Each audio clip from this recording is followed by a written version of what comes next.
Umphathiswa wesebe lezemfundo kwiphondo eMpuma Kapa uFundile Kade uthi isikolo ayondawo yabophuli-mthetho, yindawo yokuxhonkxa ikamva labafundi. Ukuthethe oku phambi kwenkinginya yabafundi nabazali besikolo samabanga aphakamileyo iDavid Mama ngentseni yanamhlanje eMdantsane. Olu tyelelo lulandela ushicilelo oluthendi kumakhasi onxibelelwano olubonisa umfundi oyintombazana ebethwa ngabanye abangamakhwenkwe. UGade uthi abafundi ababandakanyekayo banqunyanyisiwe kwaye kuza kuqhutywa uphando. Xa sele ke ngoku igqityiwe laa investigation, igqityiwe nalaa DC, i-HOD yesebe njengomthetho izawuthatha iripoti ibone into yobana basesimeni sobana bangabuyelana esikolweni okanye abanawubuyela esikolweni bafanelwe into yokubana bagxothwe ngokufanelekileyo esikolweni.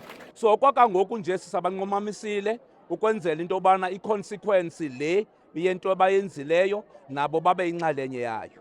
Umphathiswa uGade uthi basebenzisana nabenkonzo yesipolisi ukuqinisekisa ukuba izikolo yindawo ekhuselekileyo nenocwangco.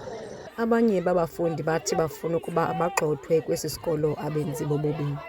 Ipolisi irongo kakhulu and le basuspendwe andiyiva kakuhle nayo, ingase kum bagxothwe kwalapha esikolweni okanye babanjwe bahambe kwalapha esikolweni.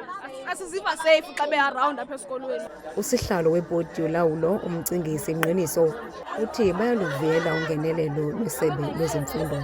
Singakwazi nolala ebusuku sikomba yilo mthwalo usemagxeni sifumana ipressure kuzo zonke nje amacandelo onke, abantu bethetha izinto ngezinto, abantwana mabagxothwe, abanye bathetha izinto ngezinto eyenzekileyo. So noko siyeva ngoku ukuthi umthwalo noko awukho kuthi sedwa, i-education ikhona, i-Department of Education for usincedisa.